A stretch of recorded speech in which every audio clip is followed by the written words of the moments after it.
there's no way to create a character from a template, but there is a way to spark inspiration by looking at these various things that impact what makes a certain person the way they are.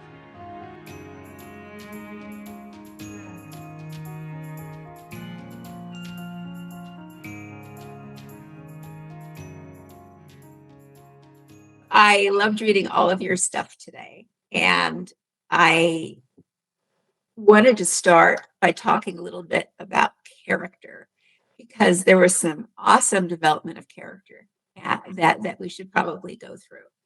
And each and every one of you really went a long way to developing your main characters in your chapters. And I wanted to start by discussing how important those characters and your central characters are to the story and why. The character is the way that your reader feels at one with your story. And when they're well developed, that's when your reader is in heaven. I know you've all read a book or several, maybe even dozens of them, where there was a great character and you felt like you were in their heads. You were living vicariously through them. You were exploring maybe your own dark side with a character that was on the darker side, that sort of thing. And part of that comes from the fact that we have the same physical reaction to people in stories that we do to people in real life. And this has been actually proven in a number of studies of motor neurons, how people react to literary characters versus real characters. So I wanted to mention this because you can't emphasize enough how vital having really authentic and vivid characters is to a writer. And sometimes my authors don't know that much about their characters. I might ask them, well, if you're a character, Stacey, if you're a character from the 1850s, were to suddenly transport to the 2020s, what kind of coffee would they have at Starbucks? They wouldn't even know what a Starbucks was. But if they did manage to get there, they would get the darkest and blackest roast they could. I like that. And why is that? Because sugar was not in very full supply. They wouldn't be used to a lot of accoutrements. They would be fine with drinking coffee from the plains, from outdoors, all by itself. I like that. How about you, Alex? If Niccolo were to now assume that they weren't completely ignorant of what was around them, but he walked into a Starbucks, what kind of coffee would he have and why? Or would he have a coffee? Would he have a tea? Would he have a cappuccino? I think something like a cappuccino, something relatively simple and sweet. Sort of an espresso with some sugar and milk. I think, yeah.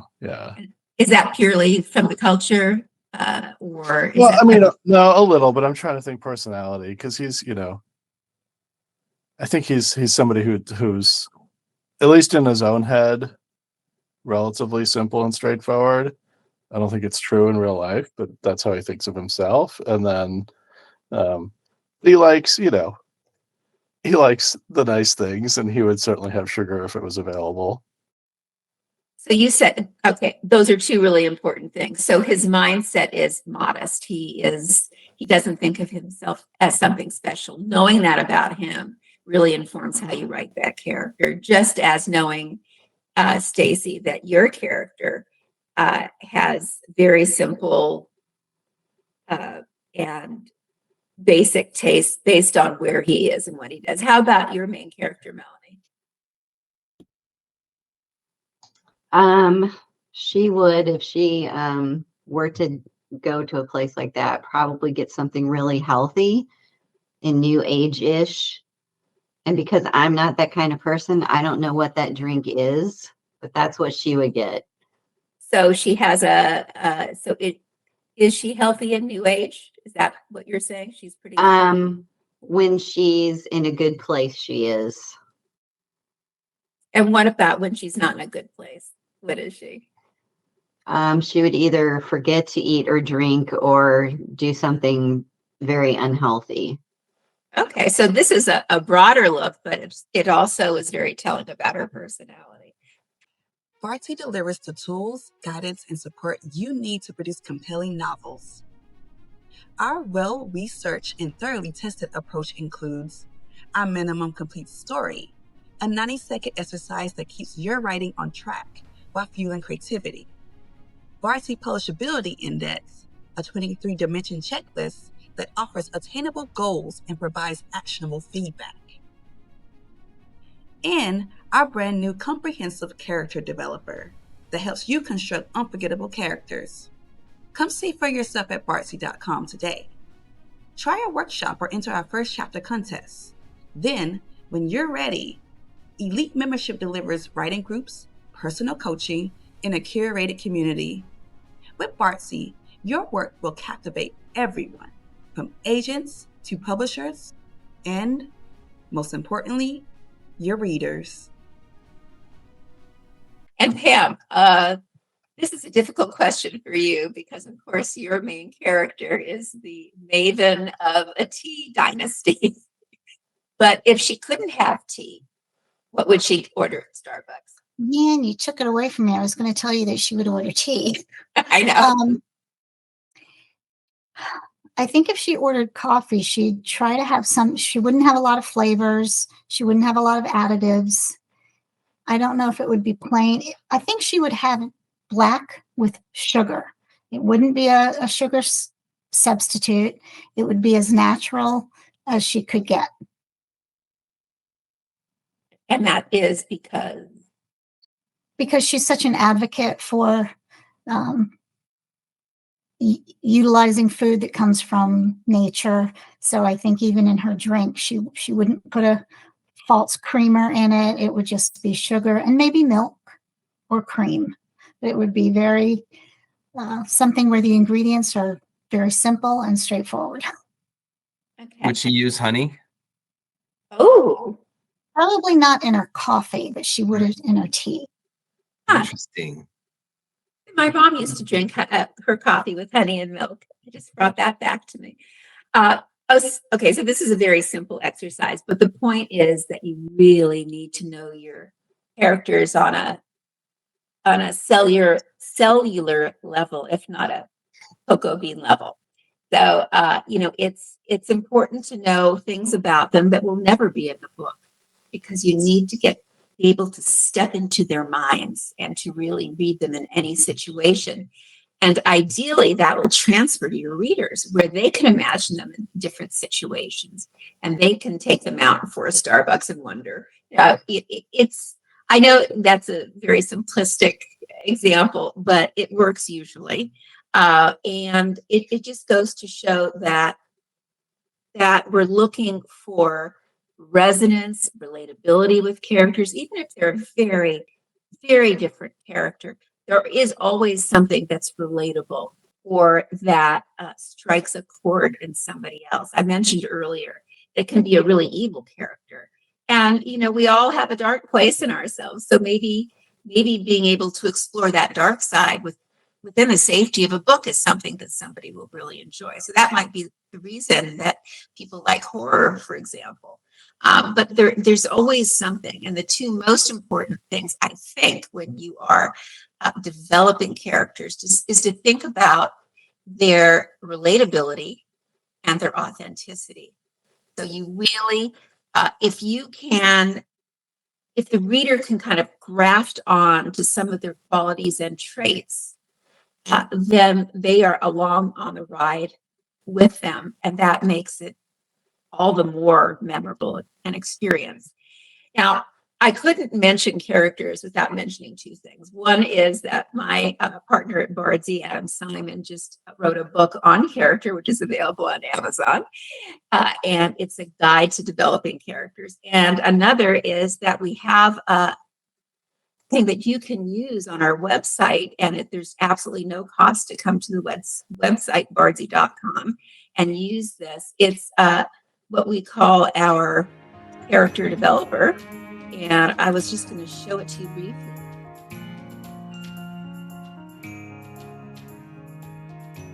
As you see here, we have all sorts of ways of looking at a character. They have a variety of aspects to them.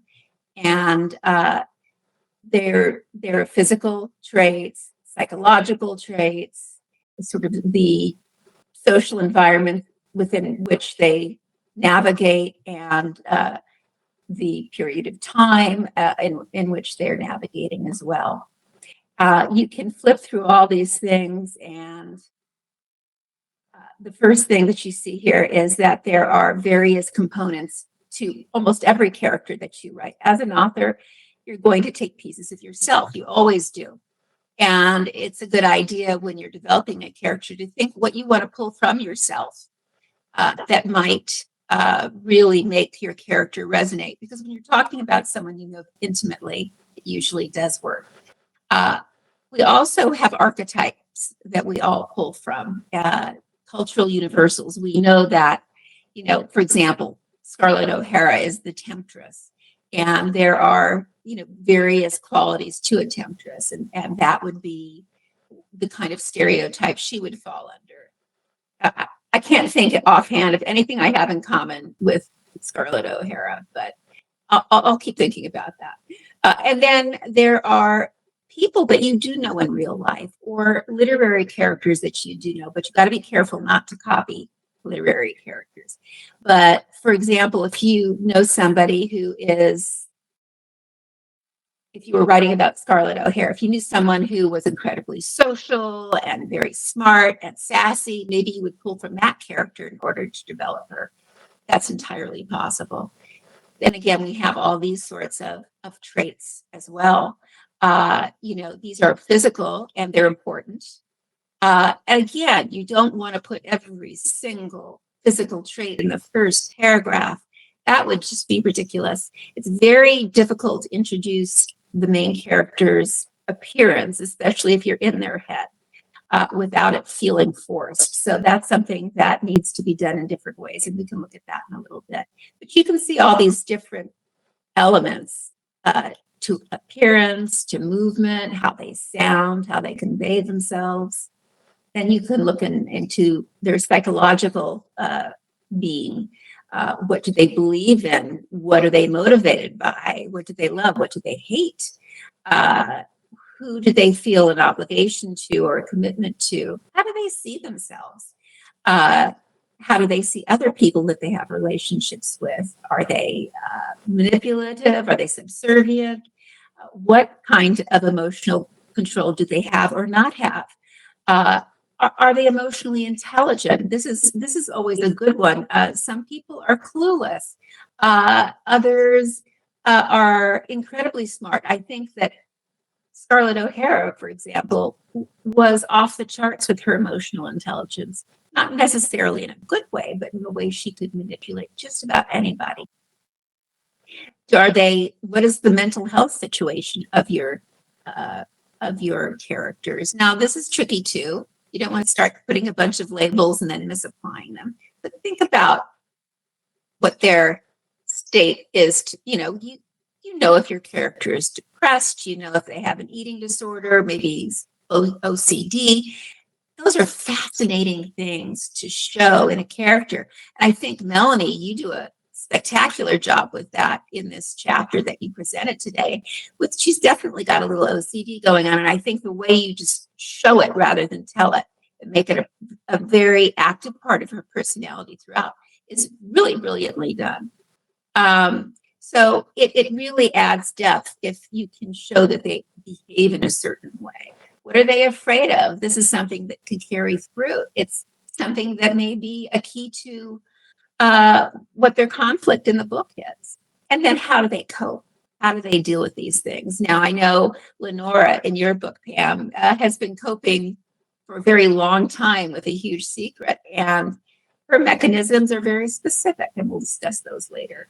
and taste some things. So what do they like and not like? We just did the Starbucks exercise, and it reveals a lot about people. Again, all of these things can be revealed in ways it's not just a big exposition dump or info dump, as we like to say. You don't want to start getting into that. But if you have somebody that's very precise about what they want, and they won't have anything but oat milk in their Starbucks coffee, I think that says something about them too. It may say something about their personality. It may say something about their health, but there's so many ways to give us aspects of character without stating them and without being overly obvious. And that's why this sort of thing, filling out these sort of things, can be really helpful just to get your mind working. I should have asked you what some of the hobbies of these characters were. That's a fun one to do as well. What do they value above all? What would they rue losing if they did lose it? That's very revealing. All of these different things reveal so much about your characters. Make them a deeper study and make your readers map onto them and take this ride with them. And that's what you want to do. So we'll go through these a little bit more quickly, but hopes and dreams, goals with relationships. You're getting the idea here. This is an interesting one. What kind of personality type? Now, as you can see over in the top right, there are descriptions of these different categories, which we've put in to help guide you if you're not quite sure. But again, this will tell you a lot, and it might help you define some of the other aspects of the character as well. So if somebody is open to experience, maybe they like to skydive and to, mountain climb, for example, those might be their hobbies. Whereas maybe somebody who is neurotic, might, not like to be in social situations, or might be thinking constantly about one thing or another that bothers them. So again, all of these things work together to really give you a strong character. Sociology is another one. What are their stereotypes? What is stereotypes here? Oh, okay. So how do they see themselves relative to other people? Where are they from? What are their politics? What is their religious affiliation, if any? And if there isn't, why? Why not? What other groups are they? Masons? Are they, belong to the local union? Do they belong to the local book club? There are all sorts of things that you can do to build up these things. Now, when you're approaching things like this, there's no way of fixing and creating a character within something like this. It's not just a template. What this is meant to do is to spur your own ideas about your character. That's what's important about this. There's no way to create a character from a template, but there is a way to spark inspiration by looking at these various things that impact what makes a certain person the way they are. Okay. So finally, we also have history here. So again, the time in which somebody is operating. For example, Stacey, in yours, one key year that your main character is operating in is 1968, which was an incredible year for a lot of different things, and consequently may have impacted a person's life in that year. How so? Or how did it not, and why not? So you get the idea here. Skeletons in the Closet's always a good one. I like that one in particular. Best moments, worst moments. I mean, this is a trauma. Trauma always drives character. What people are trying not to repeat or what people are trying to attain often relates to trauma, as do moments that they can think of that were wonderful that they want to revisit, or failures that they want to correct in some way. I'm thinking of yours, Pam, which is a trauma and a failure all wrapped up in one. So you all have all these things going on for you. This is a way to utilize a tool that we have in our arsenal in order to help you to really develop characters, to think about them in a really well-rounded and deep way. Given that, I want to start looking at your work and keep this in mind. How are all these elements working together to make your characters rich? And which characters do you feel are lacking something that might need further development? I have a few characters for all of you that I'm going to recommend you develop further. So let's see how that goes. Bardsy delivers the tools, guidance, and support you need to produce compelling novels. Our well-researched and thoroughly tested approach includes our minimum complete story, a 90-second exercise that keeps your writing on track while fueling creativity. Bardsy Publishability Index, a 23-dimension checklist that offers attainable goals and provides actionable feedback. And our brand new comprehensive character developer that helps you construct unforgettable characters. Come see for yourself at Bardsy.com today. Try our workshop or enter our first chapter contest. Then, when you're ready, Elite Membership delivers writing groups, personal coaching, and a curated community. With Bardsy, your work will captivate everyone, from agents to publishers, and, most importantly, your readers. Such deep levels as well, because this is all about, those nuances, that point of view. It's how misunderstandings happen and how maybe a different way of looking, a different angle, a different type of light at a different time of day can cause us to see something that's a distortion. So, it's essential, it's fundamental to the story. You do a good job, you could even do